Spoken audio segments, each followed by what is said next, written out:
Hi, everybody, and I'm Marie Brownhill with Fight the Patriarchy from Trucker's Delight, and welcome to the second episode in our Bodily Autonomy series. We are doing today Death Wish from Voyager and also Half a Life from The Next Generation. Again, I have my stellar panel. I've got Nora Kidwell, I've got William Wofford, I've got Eris Permore, and Rachel Arnold. So thank you guys for coming, and I'm really looking forward to this conversation. As always, Rachel and Nora come from Bone Apple Geek. You'll actually find a link to their stuff below. Woohoo. And yeah, no, it's time to roll that beautiful bean footage.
All right. I do want to draw everybody's attention to the scrolling number for the suicide hotline below. We are going to be talking about some pretty heavy topics. So obviously we would like you to be safe and take care of yourselves. If this is something you don't need to watch, then please give this video a pass. So I think we're going to start with Death Wish. Mostly because I think that's one of my favorite episodes of Voyager. And it's my show, so I get to say that. I am going to abuse my power right now. And I will fall on the summary sword for this one. Ooh. I'm not really sure how OGN slave girls follow swords. We have any Dorian versions of that? I mean, I gotta tell you, like, I feel like we need to sit down and have a conversation with William about like what swords are involved. Oh, perfect. So, Death Wish. Voyager is, doing its thing in the Delta Quadrant. This is the second season, so they're still kind of getting their feet wet. And they come across a comet. And of course, being Starfleet, they go investigate the comet and they, beam over a sample. And it turns out that sample is actually a Q. Because of course it was. The Q in question had been imprisoned by the Continuum on that comet for eternity because he had the audacity to decide that he wanted to become mortal, that he was done with being a Q and being immortal and was looking forward to death. That creates a problem for the rest of the Continuum because it's just unthinkable for them. And they were concerned actually about what the ramifications of this decision and allowing this to go forward would be. So the Q in question, I'm going to call him Quinn because eventually that's what he chooses to name himself. Mm-hmm. Quinn Quinn basically tries to commit suicide like in the mess hall because that's what thing you do. And it doesn't work out because everybody's favorite John Delancey Q shows up and is like, nope, not doing that. From there, Quinn turns to Janeway and basically says, look, I would like asylum from the Federation. Of course, after he made all the men disappear. I have real thoughts about that. We're going to leave it. We're just going to leave it. So Quinn petitions for asylum, and Janeway basically says, okay, fine, let's do this, because the two of you are like bouncing my ship across from the beginning of the universe to somebody's Christmas tree, and I'm real over it, guys. Like, real over it. So we're going to go through this hearing process. And so Quinn hires Tuvok, bless his heart, to make the argument for him to be granted asylum so that he is given the opportunity to choose death. Q represents the continuum, and they go through this process. And, Q's argument is obviously the sanctity of life, the wonder of life, and how the loss of Quinn would be would irreparably damage the continuum. On the other hand, Quinn makes the argument that he is suffering intolerably because he is bored, because he has done everything he wants to do. He has completed his life's work, and really, there's nothing else for him to do. And so he's ready to pass on. Unfortunately, being a Q, he can't do that. He also argues that his death might actually inspire other Q to leave the continuum, to go out and explore and to find new experiences. And he's really concerned with this concept of stagnation. And right here, you can see where he actually brings Janeway, Tuvok. Wasn't there somebody else? And regular Q? There we go. Yeah. And regular Q. Regular Q. I know, right? He brings them to a representation of the continuum and basically demonstrates that none of these, nobody's doing anything. Nobody cares. They've all done it all. It's all terribly boring. The entire society has stagnated. And he successfully argues with Janeway to allow him asylum so that he can die. So that hopefully his actions will inspire another member of the continuum. Fascinatingly, he manages to do that for John Delancey's Q,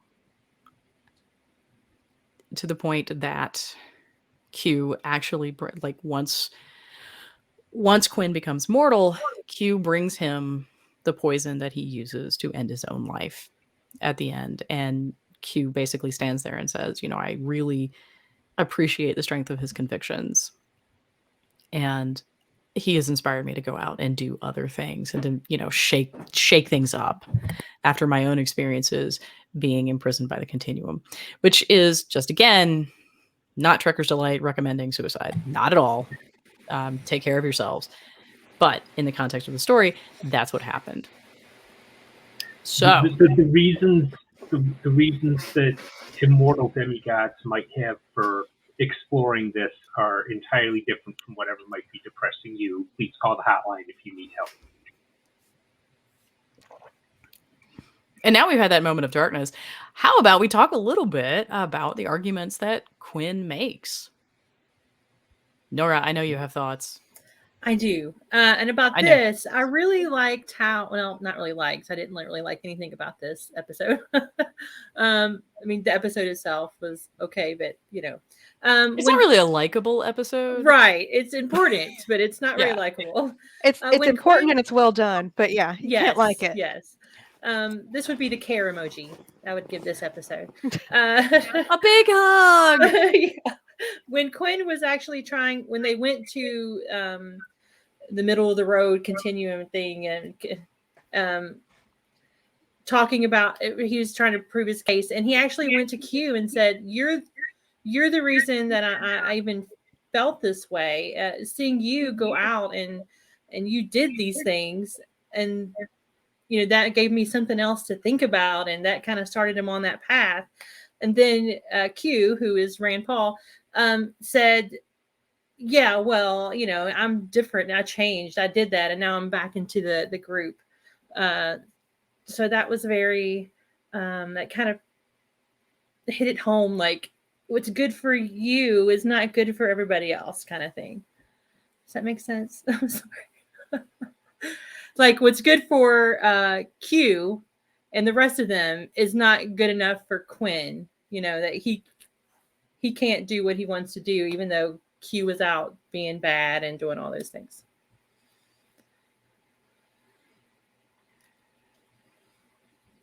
Anybody else? Everybody.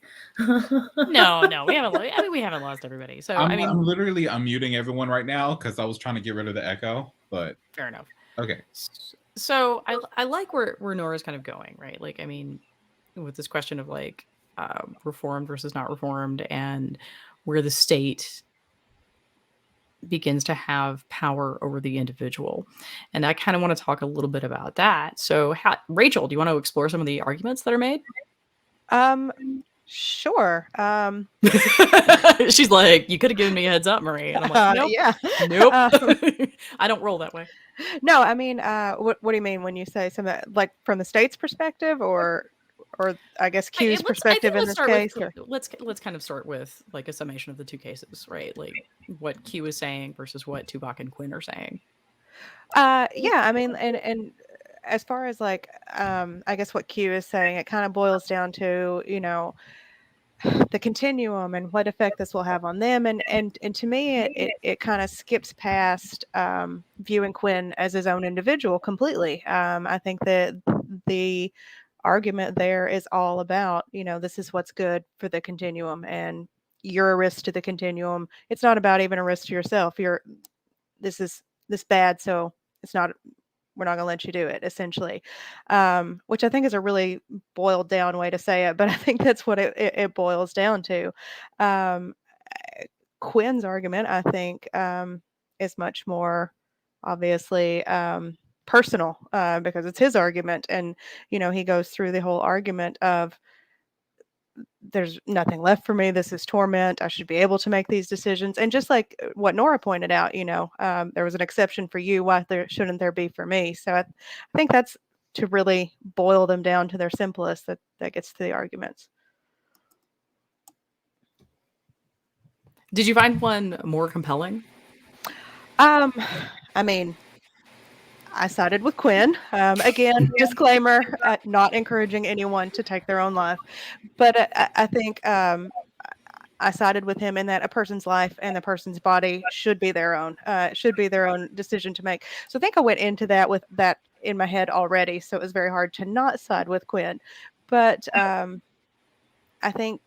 I don't think there's a compelling argument to be made to tell someone what to do with their body for the good of others or the good of the state or the good of the continuum. I can't get behind it. You can't convince me on that. Even went so far as to call him selfish for even thinking that. Mm-hmm. Yeah. And that's something that we hear, not just in Trek and not just with Q. You know, that's something that we hear of people who want to make their own decisions for themselves in our world today. Selfish. And it's ridiculous to me. All right, Eris. I see you chomping. Come on. Yeah. So what kind of immediately jumped out to me with this episode is that the state, society, the Q continuum in this allegory's argument was that Quinn's behavior, or Quinn committing suicide, would pose a threat to them, not through the fact that he did it, but because of their reaction to what he might do. And you could envision some kind of society, like maybe a society of, I don't know, sentient ants or something, where if the queen of that society decided to kill herself, it would have a cascade effect down, like a physical or physiological cascade effect that could genuinely harm all of society. In that case, the state, ant society, might have a compelling argument to say, no, you are not allowed to actually end your own life there. What you choose to do with your own body in this case actively affects all of us. To make that, ground that a little bit more, let's say in the real world, someone deciding to refuse a vaccine against a plague. Eris just wants to get us banned. I'm loving it. Someone just go for it. Someone making a decision to refuse a vaccine can have a cascade effect through all of us, and that is going to affect everyone around them. Therefore, the state can have a compelling interest in saying, you either have to get that vaccine or we're going to take quarantine measures against you. Whereas in Quinn, in the Q Continuum's case, the danger that that Quinn ending his own life posed was how the Q continuum would react to it, how this society of bored immortal demigods would react to one of them pointing out, saying, hey, the emperor has no pants, this is all kind of boring, I'm done. And that immediately hit home for me, because one of the things that I, as a trans woman, hear a lot is, oh my God, how is the existence of people like you being out and about and launching your Lisa Frank Hello Kitty explosion of Oh my God, self-control? Eris, how dare you use the bathroom? How is that going to affect, think of the children, or think of how the rest of society is going to be influenced by that. And it's like, no, I am not causing that influence. What that harmful influence, if there is such a thing, is your reaction to me, not what I'm doing. And I think the entire point of this, the big point of this episode, for me at least, was that society's reaction to someone else's choice is not a sufficient reason to hinder that person's choice when it comes to their own body. I think that's a fantastic way of summarizing it, Eris, that I couldn't quite put into words. Same. There are Right. sometimes, Because yeah, I when think, there is. I think she's getting at this amazing, like this question of, like, there is a balance that has to be struck between, how far your personal autonomy goes. Your personal autonomy. One of my favorite law professors actually pointed out that your rights extend literally to the end of your nose. I love it.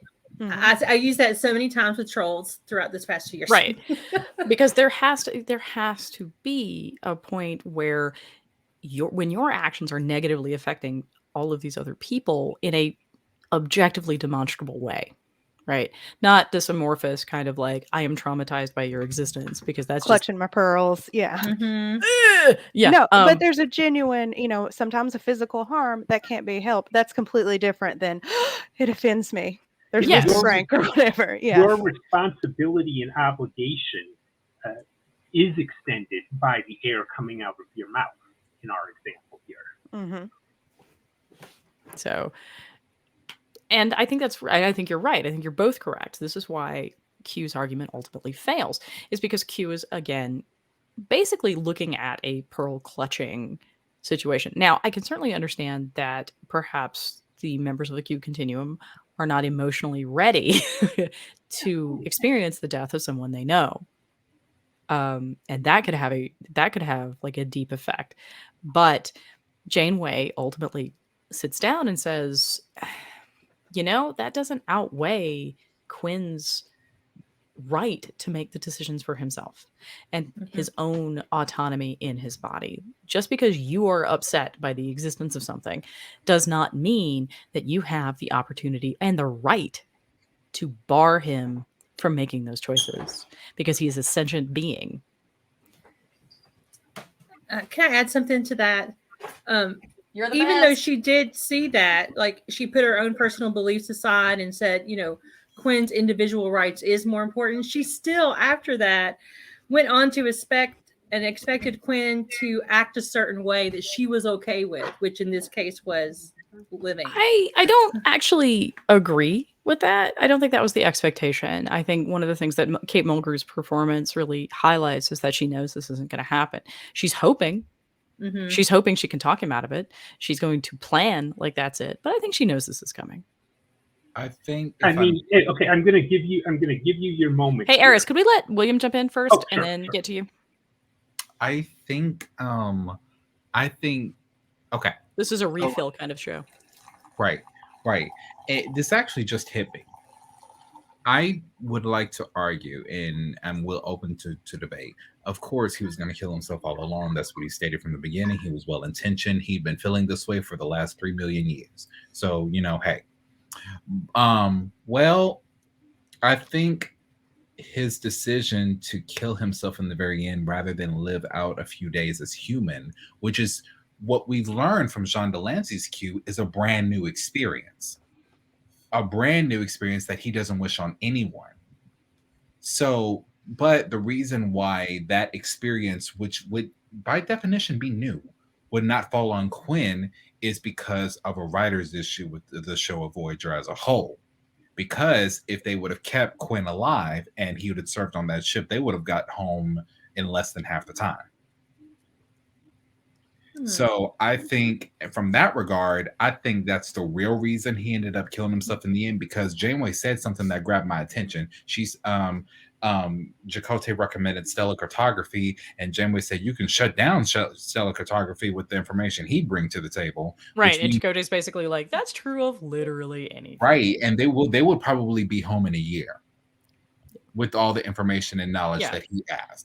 And I think they also didn't want to grapple with having to pay a new series regular. Right. So it's like, I mean, having a Q, I mean, just like I was a fan of the Queen being on the card, I mean, a regular series Q on Voyager would be interesting. But, hey. But anyway, that's just... Annie Wershing definitely also brought up all of my not so conflicted attraction to Borg Queens. Oh, she ate that. Mm-hmm. She ate all of those nanites. She ate that.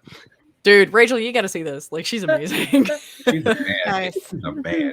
I ain't gonna lie to you. I like her. I want to meet her. Like, she did right. She did that. I don't care what anyone says about Picard. She, to me, was the best, most developed, well thought out character. And I'm not gonna make this about her. Actually, there is a way, but I'm just 2 minutes. I'm gonna need you to wrap this up because Eris has thoughts. Okay. So, we find out at the end of season 2 of Picard, well, second to the ending, anyway, is that the whole reason why the Borg was the Borg in the first place, because it started off with one lonely person who decided to assimilate another and another and another. Well, once that person's consciousness, after they assimilated the Elorians and they assimilated a level of consciousness that supersedes universes, they realized in every universe they get their asses kicked and destroyed. So now she's like, precisely, because removing autonomy is lethal to progress. That part. So anyway, that's the point I was going to make. All right, Eris. I was just going back to whether Janeway's thoughts on whether Quinn would ultimately choose to live out a mortal life or not. I'm going to give you your moment here, Marie, of the hubris of a mortal that they have something that their little speck of existence is something that they can offer to an immortal. I couldn't find the sheer fucking hubris, so I had to say So wait, my face is the new sheer fucking hubris? I don't know how to feel about that, guys. Until we get it again. Also, that's not rage. I just want everybody to know that I'm not mad that Eris has a differing opinion. Obviously none of us know what it's like to be an immortal God being and to get bored with your life. Right. So I don't feel like in universe, none of these humans humanoids were really in any kind of position to judge the motivations of a Q that decided it wanted out of this, non-linear time existence that it had. I think you could quite easily make the argument from Quinn's perspective that suddenly being confined to mortality was such a significant downgrade in quality of life for a Q that it would be like having a terminal illness. A terminal painful illness would be for one of us if you were trying to make a right to die case. Oh, I didn't think about that. That's a good point. Right. I mean, Janeway actually tells him and says, I like this life. Maybe you will too. Mm-hmm. And it's an interesting concept because I think that's kind of her just like hoping because, she doesn't have to, right? Like, I mean, he doesn't have to have any of her opinions with respect to mortality at all. And we know that Q don't tend to adjust well to newfound mortality.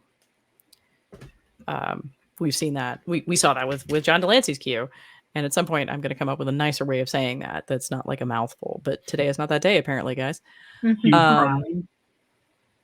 Q Prime. Maybe we could call Except for, I guess maybe. But then you also throw in the Corbin Burnson Q as well. What Oh, if we call him the Huey? one that was wearing the ugly outfit. Yeah, and I'm had sorry. Corbin Burnson hair in the 90s. That was also unattractive. Yeah. But, That guy. what an awful color. Yeah. I guess the Picard squeeze Q is also quite a mouth. The Picard. Excuse me. I'm gonna be over here right now. Picard's bromance. The Picard's bromance Q. Mhm. Romance. Yes. I am just so. What was? Yeah, we're gonna table the Picard romance cube because none of us need that nightmare. I'm just gonna let that be. Yeah, we're just gonna I was already gonna ask a I'm question. sure that AO3 has your bases covered for that, people. I mean, AO3 does. Like that. Sure. Rule 34 exists for a reason, guys. Exists for a reason. So, what would everyone give this particular episode? And Ooh, we're going to ratings. we're gonna rate it because we got 4 minutes left. So, what would you give this particular one and why? What's our scale here? Or are we all going to use completely different scales? Yeah, That's the got fun letters and part, numbers. right? I mean, we can either use the letter, we can use 5, or we can use 10. Which one do you want to do? Darius, you just volunteered to pick, so how about? Of course I did. I guess on a scale of grapes to watermelons, I'm gonna give this one. I'm gonna probably say like a cantaloupe. I really like That's it. what I was gonna Oh my god, I was literally thinking cantaloupe in my head. I really like. I mean, I come from my academic background is in philosophy, so I really like some of the thought exercises and implications of thinking about.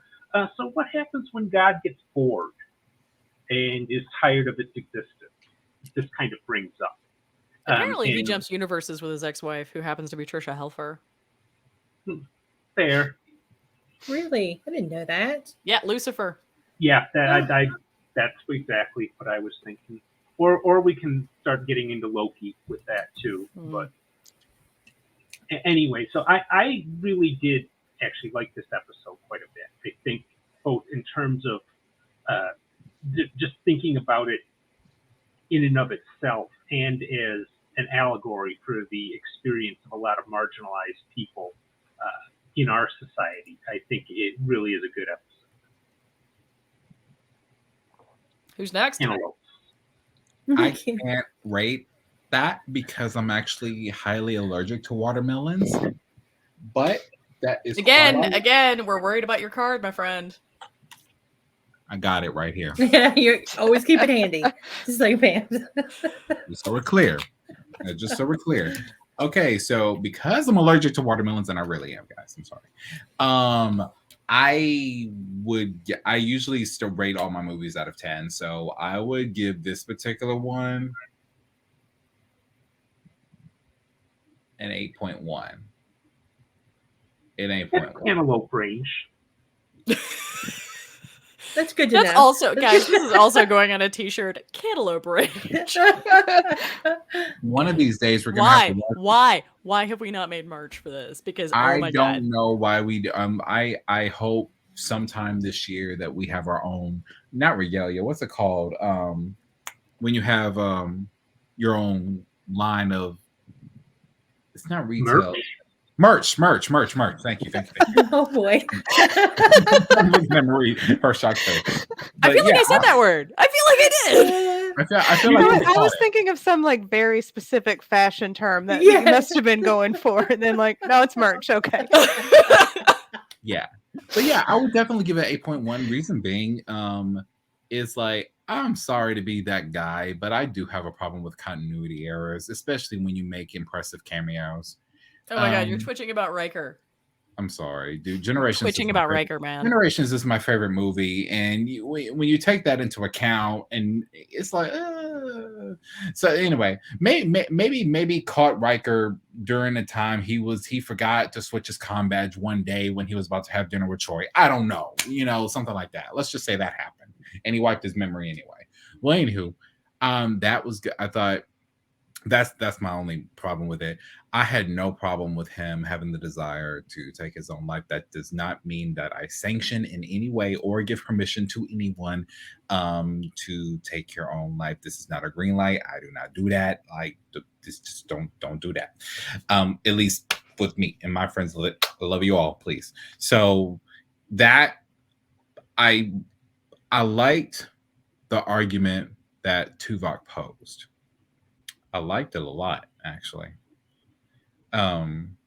Even when Quinn was all mopey, he's like, "We're not gonna win, are we?"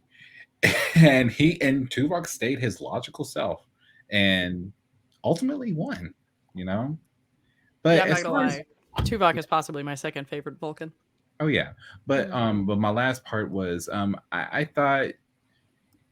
I didn't think anything was wrong with Janeway making the suggestion to at least live out the rest of his days as a human, because either way, you're gonna die anyway. Like, now that you're human, you're going to die. Like, you essentially get your wish, but he wanted to speed up the timeline. So, and that's fine. That's his wish, death wish. But yeah, anyway, that's all I got. All right, Rachel and Nora, who wants to go next? I'll throw it to Rach. Okay. Rach is out of the bus. I'm going back to the scale of grapes to watermelon because it's fun, and I'm going to give this a solid pineapple. All right, SpongeBob. I like it. No, pineapple's really good, and I thought this was a really good episode. Like I said earlier, given the subject matter, it's hard to say like I liked it or I enjoyed it. Deep, heavy talks of death are not really enjoyable for me, but I thought that the arguments were handled in a way that made sense. I liked that we had a legal proceeding that didn't have a ton of conflict of interest buzzers going off like some of our previous episodes. I like the cameo, even if it is a continuity error. I like the little fan service cameos personally.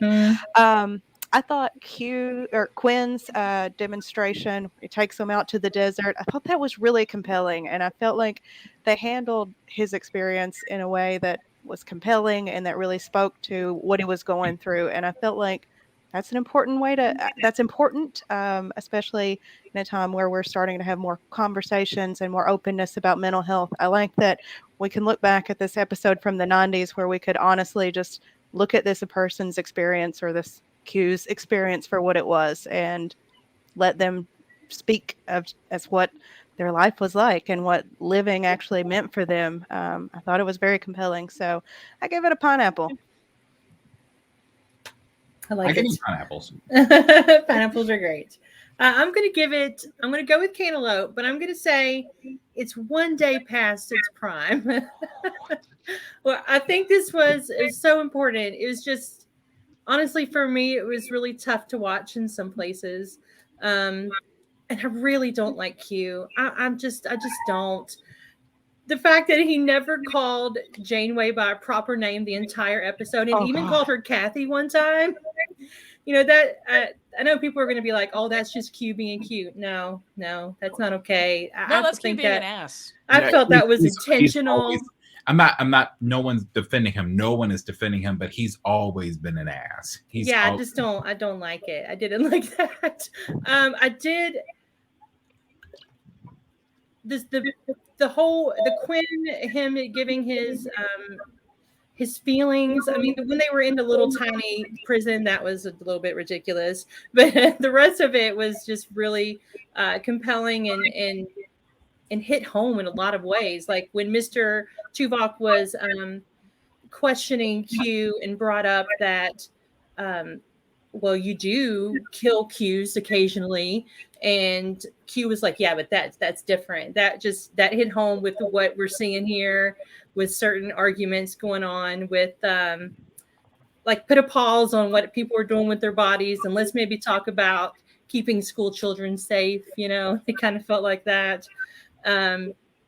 So that made it a little hard for me to watch. But overall, I give it a day-old cantaloupe that's been sitting out in the sun for too long. I've invented something amazing here. I think you have. Yes. I For think myself, we're I'm gonna actually be going to give it using- a dragon fruit. Oh, Very I'm exotic. going to give it a dragon fruit. Like Rachel, I agree that this is not an episode that you can really like. I really love that the episode allowed Quinn to take his own life.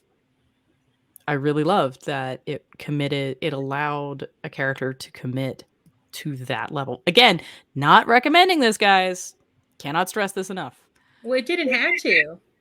Right. especially in the 90s. He had a way out. They could have dropped him on a random planet, the Delta Quadrant. Would have been fine. But they don't. They don't do that. They actually make the choice here, not only to allow Quinn to make this choice and to regain this sense of autonomy and bodily autonomy specifically that had been taken from him, but they also make Q, who I agree with Nora, does not age well as a character. Mm-mm. Does not. And it's particularly creepy in this context when he's creeping on Janeway. I mean, No. I understand that this was 1996 and that we were all supposed to accept this, but looking back at it in 2022, like that's HR Gross. call territory. Mhm. I mean, possibly could get him elected to the Supreme Court, but who knows? have to go. But I'm not a I love that we have this right here. Like that we have this on our I Trek mean, podcast. it's just I'm going to not be a on fan. standby for the next few episodes because we already know what this is really about. Like, right. But I really love that the episode did that. And there's a wonderful, wonderful, wonderful quote by Neil Gaiman, which is, when people would ask him how he would write something that he did in the past now. And what he responds is that he wouldn't. It's not appropriate for now. But that doesn't mean it wasn't important to do at the time. No, And I really think Death Wish is one of those, except that we now find ourselves in a situation where this is very much a conversation that we are having as a society. Like where do the rights of the individual end and the rights of society begin? Like who has the right over your body to make those decisions? And I like where Trek comes down on it, honestly. Mm-hmm. I really, Even I really more hope so that than it I was really back hope that then. we can get past this mirror universe moment and like move into the Trek timeline, but it's a little rough. I mean, It's not looking great. But rush into it. All right, let's do this. Let's move on. As a transition, we are now going to shift to Half a Life. And Half a Life is a situation where we actually see someone surrendering their bodily autonomy because society makes that demand. And how that works, and does it work? Does it not? So Eris, I'm going to toss this to you because you're the one who actually suggested this one. Right. And Bus! it's been a while. It's been quite a while since I've seen this. I refreshed my memory a little bit here, so if some of the details are a bit spartan, I do apologize. But so the Enterprise is off doing Enterprise sciencey things with a scientist from one of the, I believe they're a member world in the Federation. They are not. They are not. Okay. With a scientist who has a amazing beard and a bit of a varicose thing going on his head. At the same time, they happen to have everybody's favorite mother on board, Roxana Troy. Roxana gets her knickers in a fiddle over this scientist and is smitten with him. But then the crisis of the episode arises when she brings to Picard's attention that the species that this scientist is from has a somewhat peculiar custom of having everyone just be scheduled to die at a certain age. And I think it was 65 or something like that. And he's rapidly coming up on it, even though he's perfectly healthy and really kind of at the pinnacle of his research and newly in love. And feels this immense social obligation to end his own life. I mean, we get a lot of kind of really bizarrely unsettling scenes where his own daughter is pleading with him to end his life so that he doesn't mortally embarrass the family and cause this, tarnish his legacy as a respected scientist.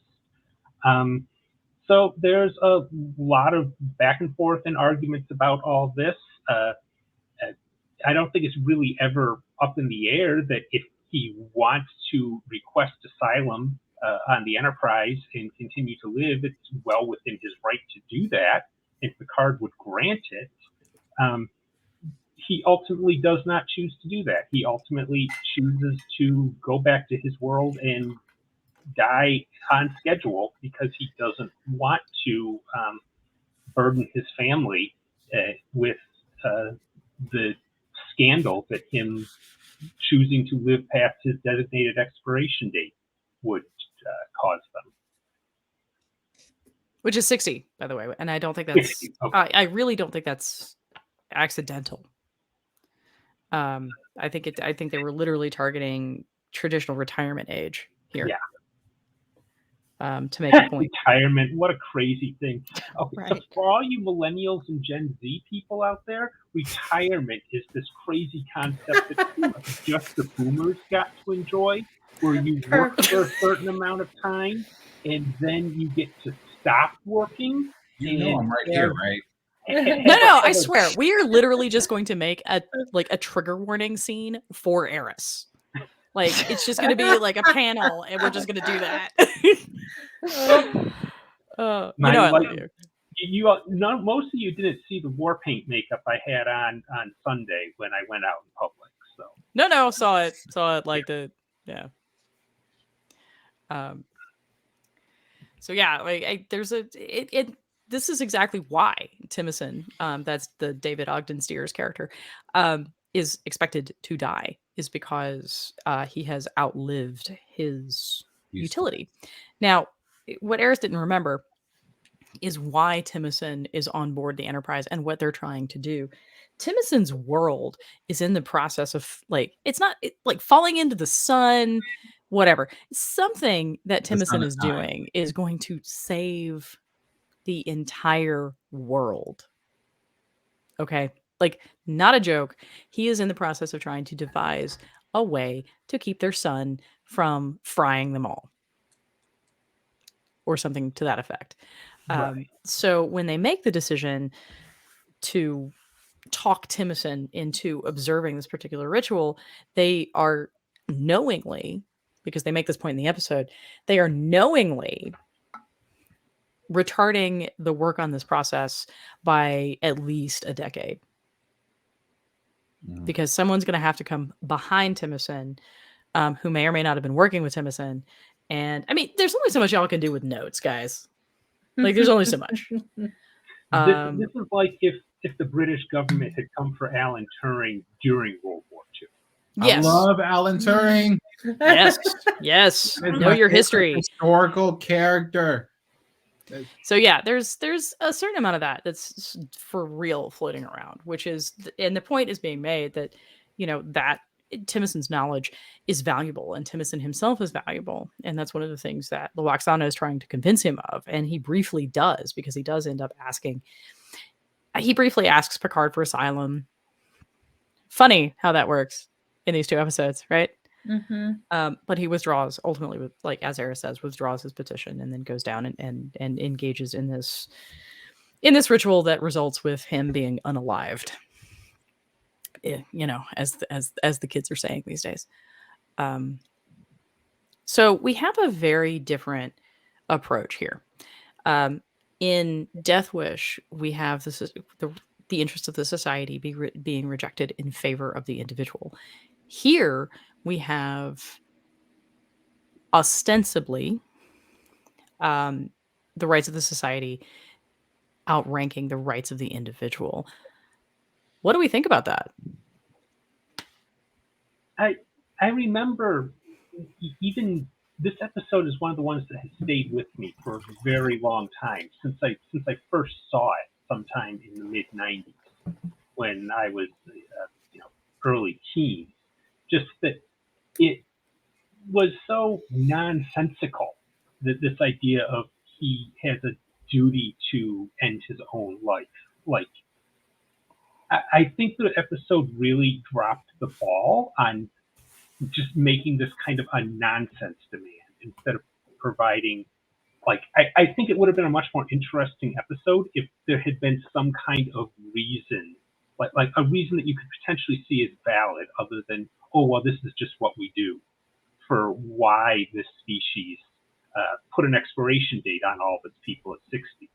And I mean, why someone would do that in a post scarcity society, which presumably, if they're interacting with the Federation on this level, they are.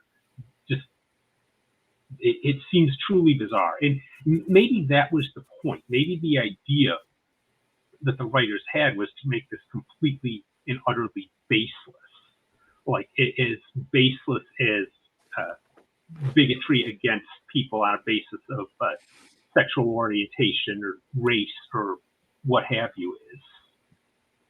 I would actually argue that they were offering a base, but they were offering a base within the confines of Roddenberry's rules, which was one of the arguments that Michelle Forbes' character makes, is that in the event that Timothy eventually dies somewhere else, his body will not be allowed.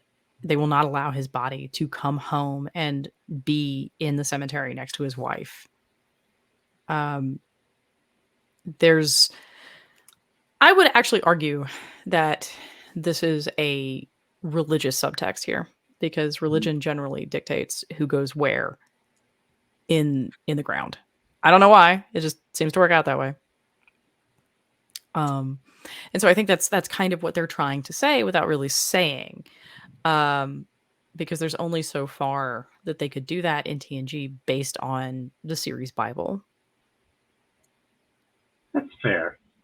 Like, I guess maybe then you could have seen this landing much more interestingly if it had been set in DS9 and this has been some weird Bajoran custom or something like that. Mm-hmm.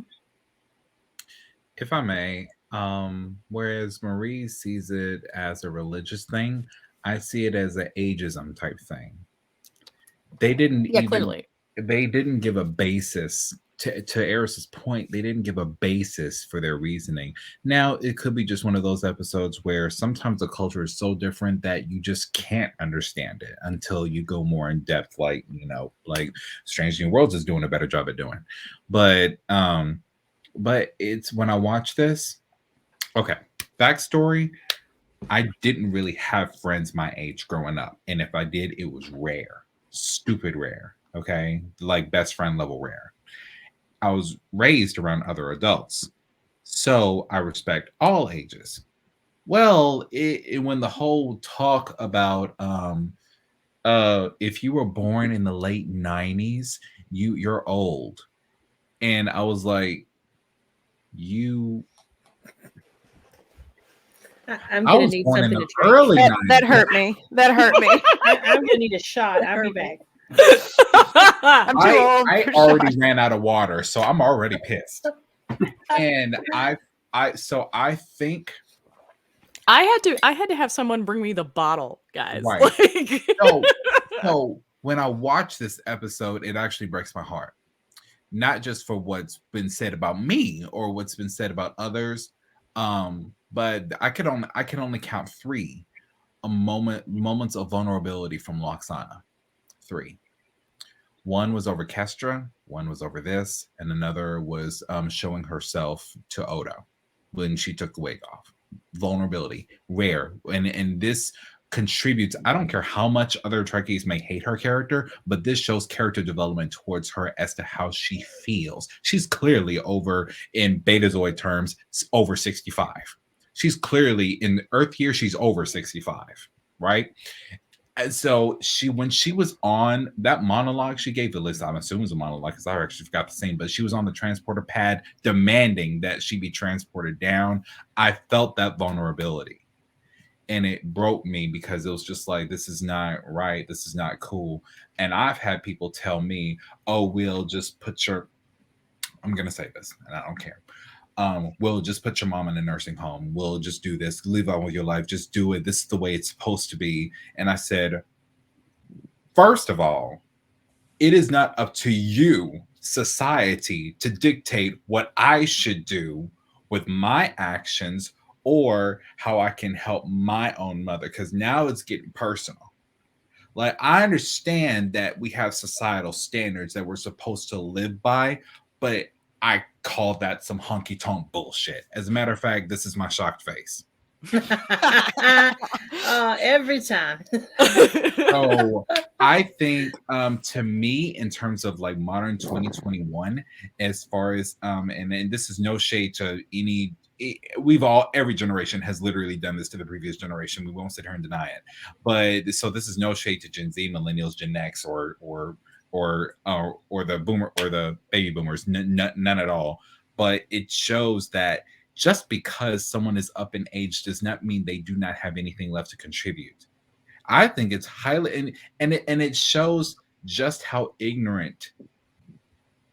It shows just how ignorant a society, a culture can be when they are stuck in tradition and they do not modernize themselves. There is a reason. I'm not saying the Federation is perfect, but there is a reason why they are not a part of the Federation. There is a reason, because the Federation won't put up with that shit. Theoretically. That's all I got. I do want to pull back from that. I mean, I don't want to take away from the ageism discussion, and I think that's definitely going to be its own episode at some point. But I do want to talk a little bit more about how Timison is eventually convinced to end his own life, because I think that's particularly important here. It's that effectively the tremendous societal pressure for him to conform, which is exactly what Quinn in our previous episode was thwarting, is what forces Timison to fall. Despite the fact that he loves Loxana, who's and Majel Barrett does an amazing job here, like in this episode. She just does an amazing job. She's both ridiculous and tragic all at once, and I think she does just, it's out of the world.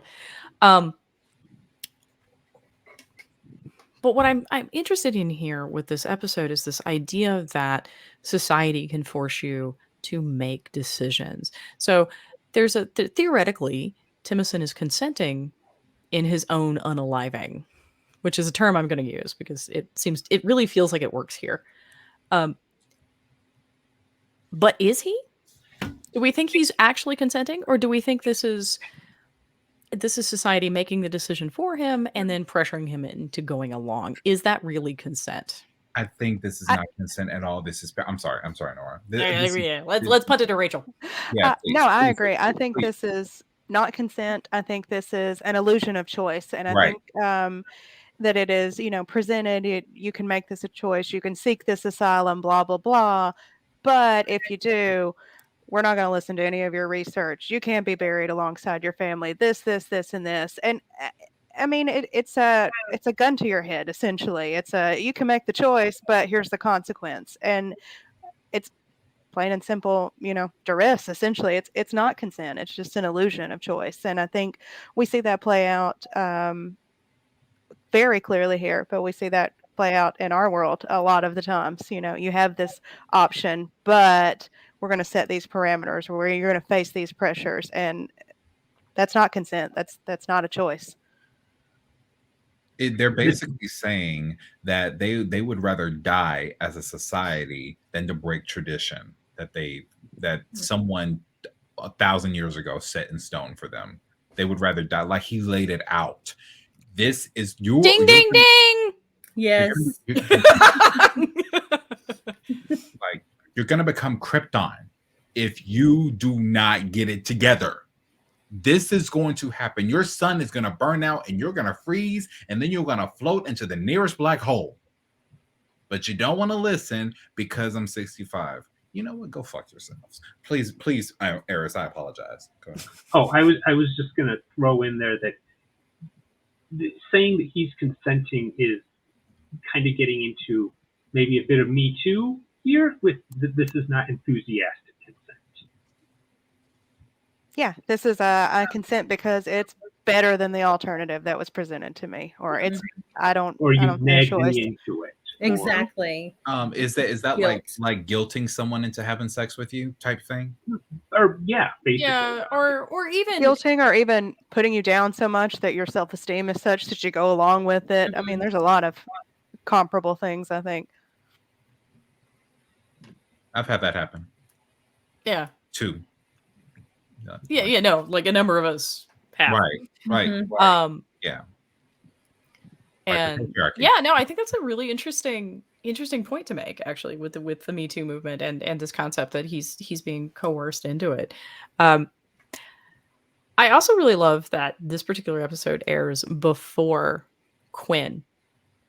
And I kind of wonder if that, this is actually playing out in the development of the franchise's values as a whole. Like, we go from Timothy and having this experience to going to Quinn later and recognizing Quinn's interest in making this decision with respect to his body, because it is inherent to him as a sentient being. Timothy theoretically is also, Timothy is a sentient being, but society wins, which I think is a very different. That's a very different place. Like, Death Wish aired in 1996. This aired in 1991. Oh, I think wow. that I think that society winning in this episode is supposed to outrage us. Like, I think this is meant to make us mad. About how many I hope so. times About how he was coerced into it, or about the unfairness of this social pressure on him and what it twisted his arm into doing. it definitely put me in a rage because Loxana doesn't get mad over anything. And this hit it on the nail. Like, even Troy was like, Deanna was like, damn, like, and you don't get that many moments from her. You don't, like, yeah. Even Jean-Luc himself, even Picard himself was like, she's hurting, yo. She's hurting. This is not it. This is not. The whole Enterprise crew knew. And I'm gonna stop here because we're almost out of time. But I just take a real issue with it. Now, as far as here's the thing. How I rate stuff is if the director did a good job at making me feel something, then it did its job. So what's your fruit allotment here? Okay. I feel like this is definitely like some sort of like CSA box that we're opening up for each episode now. I will say, which end of the spectrum is the watermelon heiress? The watermelon is best. The best? Oh, hell yeah. No. Oh, hell Yeah. You need to back it up. Okay. The best is bigger is better. Does that logic work for That's you? what she said. That just makes me hurt. Can I just say, like, I'm not gonna lie. Like, I mean, the concept that just makes me hurt. I'm sorry. Okay. So I'll what else do I? Fuck it. Okay. So pineapple. No. Peaches. Mm. Ooh. Because you got to work for it. I love me some peach cobbler. Now you're speaking the language of my people. Yes. Hey. So that I love peach cobbler. I love it because it's not necessarily good for you if you eat too much of it, but it's nice and good when you have it. And it's like this episode is like it hurts you, but it does a good job at sending the message. Sometimes it's like, as Eric said, sometimes they come to, and I actually made this argument a few episodes ago for A Strange New Worlds. I think they were supposed to piss us off with that one episode that I can't name because Marie will kick me off the show. So, side eye. Oh, that look. Yeah. No, that episode was awful and it hurt me. And I will show you on the doll. It's awful. show you on the doll. But yeah, that's I would Is definitely this the one give it. they I would give it. I straight would up give it. lifted from Ursula Le Guin? Yes. Yes, it is. But they didn't quite do it as well. Well, of course not. But anyway, wrap it up, William, because everybody else has got an opinion. I just want to say that I would compare that child planet eating episode, that planet episode, to sex trafficking. I would compare it to that. I would. Since we're here talking Eris, yeah, no, your turn. Sure. Please take us away from sex trafficking of children. Thanks. So, since I invented the fruit scale, I can convolute it to my own whims and desires whenever I feel like.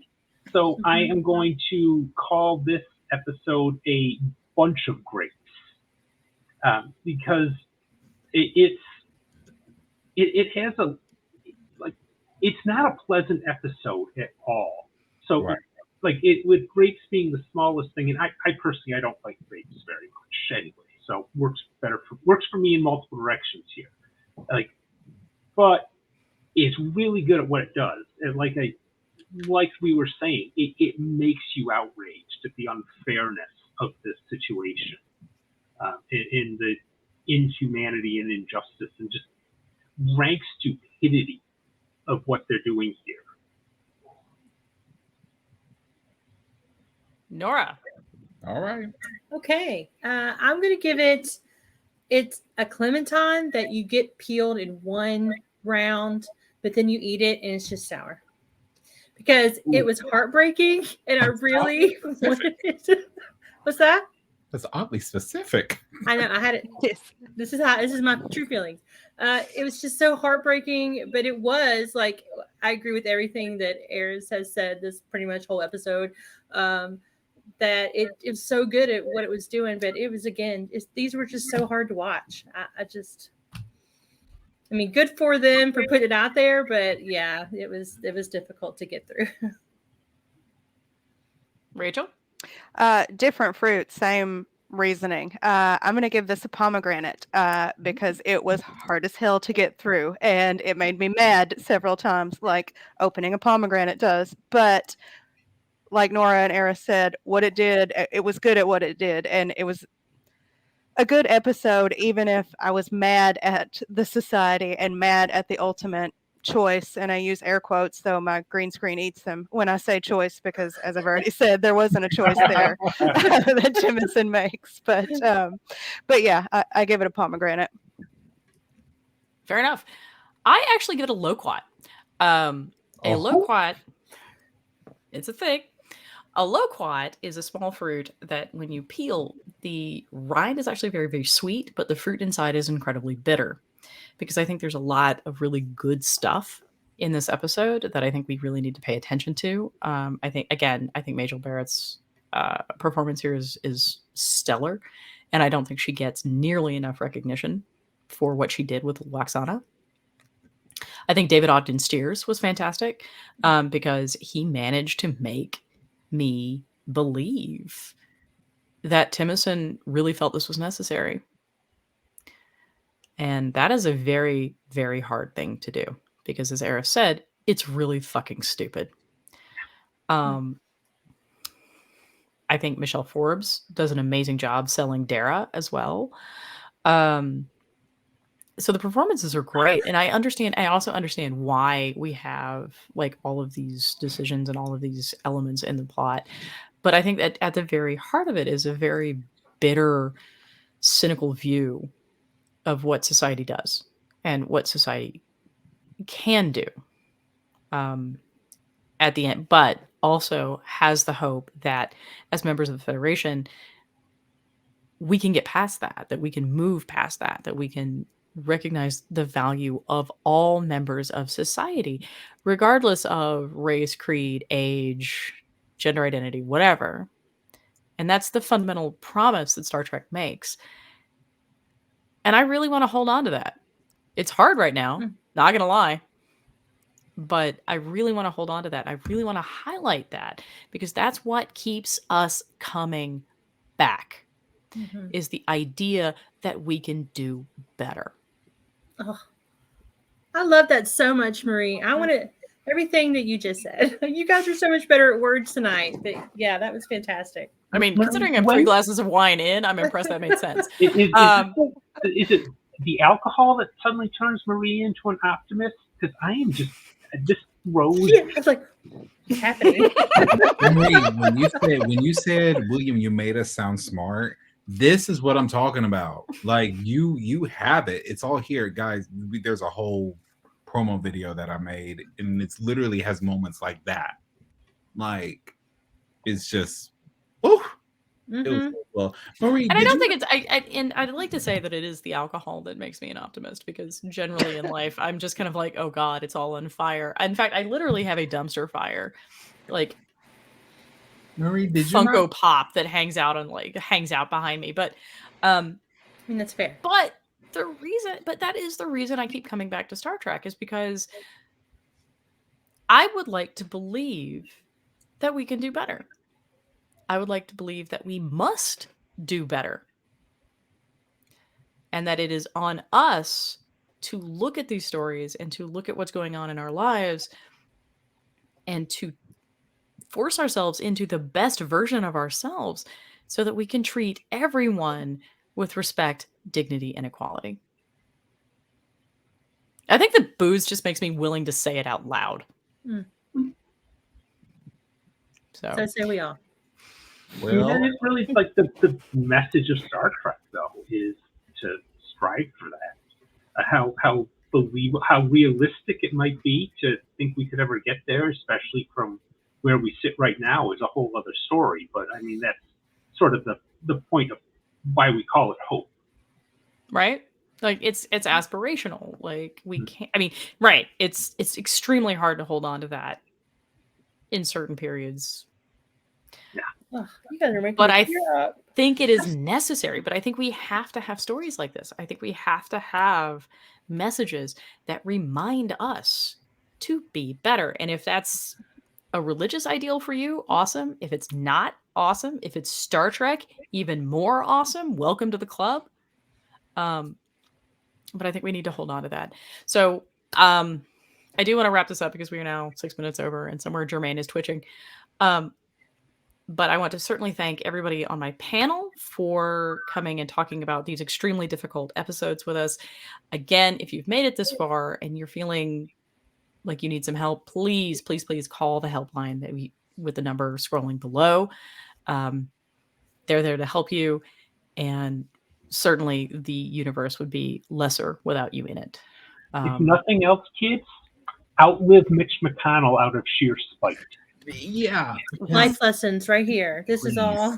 Please. Now that should be on a shirt. Right?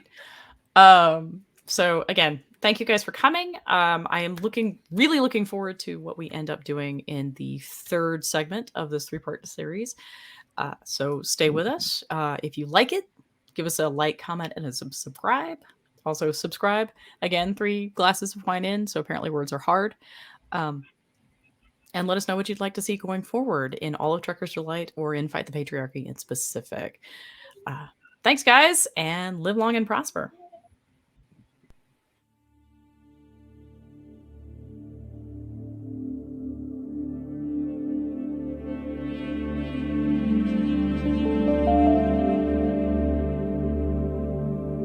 Now, again, I'm going to say this again because we're near the end of our show. If you are our allies, we are not talking to you. We are not talking to you. This does not... Okay? We're not talking to you. Stop trying to take our and make it your goddamn business. It ain't got nothing to do with you. It ain't got nothing to do with you. Our experience of grief independently. Bruh. Yes.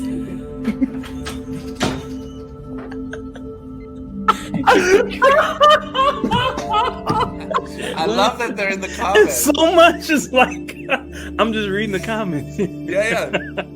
They should brought that child out. Such a good point, Will. God, that's such a good point. And he's really thought about it too. You should be here. William, get over here. I thought he had a girlfriend on Insta. It's been ages since I've mucked about, but Okay, moving on. Let's move on. we gotta move on.